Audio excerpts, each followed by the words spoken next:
नमस्कार, मरुधर बुलेटिन के खास प्रोग्राम वार्ड की कमान में आपका स्वागत है। मैं हूं आपके साथ छवि फागना। जैसे जैसे चुनाव नजदीक आ रहे वैसे वैसे आरोप और प्रत्यारोप का दौर जारी है। तो चलिए आइए जानते हैं किस वार्ड की होगी किसके पास कमान और कौन कौन से प्रत्याशी का है अपनी क्षेत्र की जनता के विकास के लिए क्या क्या घोषणा पत्र। जिले में है सरदार शहर नगर पालिका क्षेत्र में क्या कुछ मांगे हैं, क्या इरादे हैं और क्या क्या किन किन प्रत्याशियों के घोषणा पत्र हैं। मेरे साथ महिला प्रत्याशी है जो डॉक्टर दीप्ति भारद्वाज नाम से है, जब सरदार शहर नगर पालिका क्षेत्र के वार्ड नंबर 47 से अपनी दावेदारी पेश कर रही है निर्दलीय उम्मीदवार के रूप में।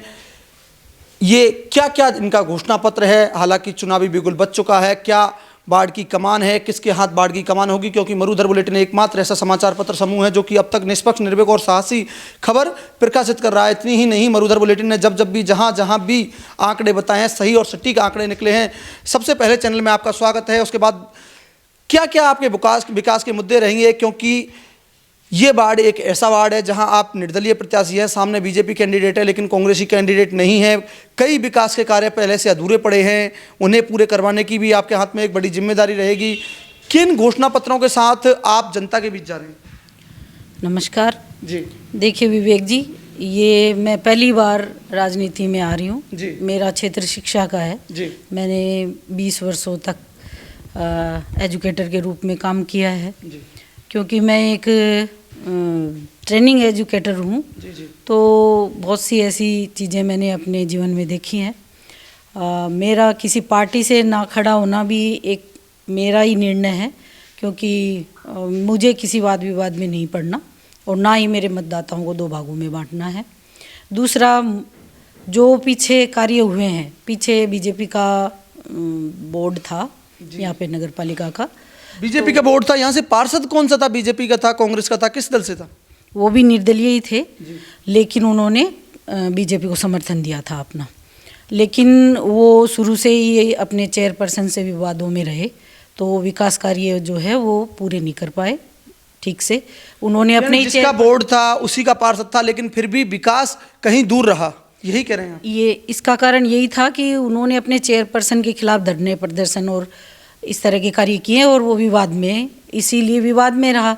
और यदि दो लोगों के बीच में मतभेद होता है, विवाद होता है, तो विकास कार्य तो होने का कोई प्रश्न नहीं है। मैं उन चीज़ों को, मेरी ऐसी छवि नहीं है या मैं ऐसी राजनीति नहीं करती जिसमें किसी के ऊपर छिटाकसी या कीचड़ उछालना। ठीक है, उन्होंने जो किया वो किया, 5 वर्ष उनको मिले। अब मैं चाहती हूँ कि जनता मुझे 5 वर्ष दे और मेरे कार्य को देखे, क्योंकि मेरा जो मकसद है वो सेवा कार्य ही है।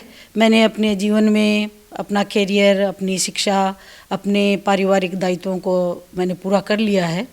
तो ये मैं इसको कोई आजीविका के साधन के रूप में या कोई मेरा कैरियर बनाने के ऑप्शन के रूप में मैं इसको नहीं ले रही हूँ। इसलिए मेरा कार्य केवल सेवा का ही होगा। तो मैं इसी उद्देश्य से और राजनीति में आई हूँ। वैसे भी किसी भी प्रत्याशी का जो मूल जो कार्य होता है वो सेवा करना या विकास करना ही मुद्दा होता है। विकास ही हर चुनाव का मुद्दा है। क्या विकास के मुद्दे हैं, क्या कमियां हैं, किन मुद्दों को लेकर आप जनता के बीच में जा रहे हैं? वैसे आप एक शिक्षित महिला है और शिक्षित महिला ही देश की कमान संभाले तो अच्छा रहेगा, क्योंकि जब शिक्षा का स्तर बढ़ेगा या फिर शिक्षित महिला आगे आएगी, राजनीति में आगे आएगी, तभी विकास संभव अच्छा हो सकेगा। क्या विकास का मुद्दा है, किन एजेंडों पर आप चुनाव लड़ रहे हैं? क्योंकि शिक्षित एक महिला है, बहुत अच्छी बात है। अगर आपको जनता चुनती है तो कहीं ना कहीं एक शिक्षित महिला सरदार शहर नगर पालिका में एक पार्षद के रूप में पहुंचेगी। मेरे जो विचार है इस बारे में वो यही है कि मुद्दे तो नगर पालिका चुनाव में बहुत ही बेसिक होते हैं जी। और बेसिक आवश्यकताओं के लिए ही प्रतिनिधि चुना जाता है, और बेसिक आवश्यकताओं के बिना किसी का भी जीवन सरल नहीं हो सकता। तो यहाँ भी मुद्दे वही है, खारे पानी की समस्या है, नालियों की समस्या है, सड़क की समस्या है, बिजली की समस्या है और CCTV कैमराज की है, सुरक्षा की है। आप किसी व्यक्ति को पूछेंगे कि उसकी मूलभूत आवश्यकताएं क्या है, तो उसमें पानी सबसे ज़रूरी है और पानी की यहाँ समस्या है। बारिश में इतना पानी इकट्ठा हो जाता है, जल भराव की समस्या है, वो निकासी नहीं है उसकी। यहाँ इसी वार्ड में एक गिनानी भी है, उसमें बड़े नाले हैं, उसका पानी घरों में चला जाता है और बड़े परेशान होते हैं इस वार्ड के मतदाता। तो ये मूल समस्याएं यही है।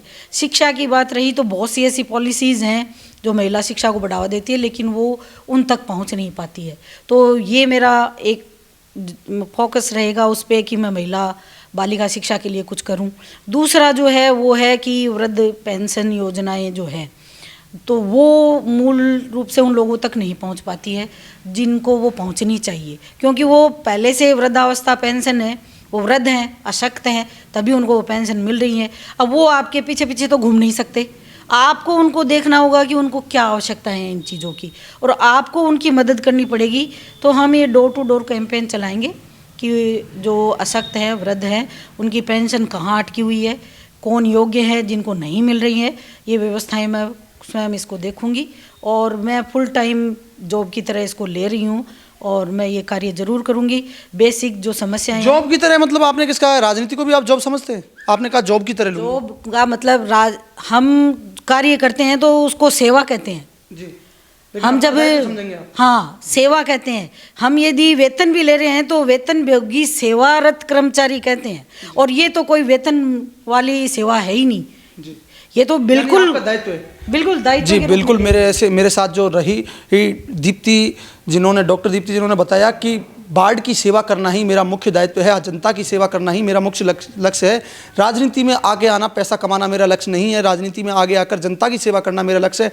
वार्ड की जो भी समस्या होगी उससे निजात दिलाना सर्वप्रथम मेरा यही कार्य रहेगा। मैं महिला हूँ, महिला की बात को महिला अच्छी तरह से समझ सकती है, इसलिए बालिका शिक्षा को बढ़ावा देना सर्वप्रथम कार्य रहेगा। यही नहीं, मेरे क्षेत्र में गिदानी है, गिदानी से जो नाली का पानी उसमें जाता है उससे भी मुक्त कराना, और कई समस्या हैं, जो भी समस्या उत्पन्न होंगी उन्हीं का जल्द से जल्द निपटारा कराना मेरा मुख्य उद्देश्य रहेगा। वीडियो जर्नलिस्ट श्रीराम के साथ विवेक सिंह जादौन। लगातार देखते रहिए मरुधर बुलेटिन, क्योंकि मरुधर बुलेटिन आपको सच और सटीक जानकारी देगा। फिलहाल वार्ड की कमान में इतना ही। चुनावी दौर की हर अपडेट देखने के लिए देखते रहिए सिर्फ मरुधर बुलेटिन।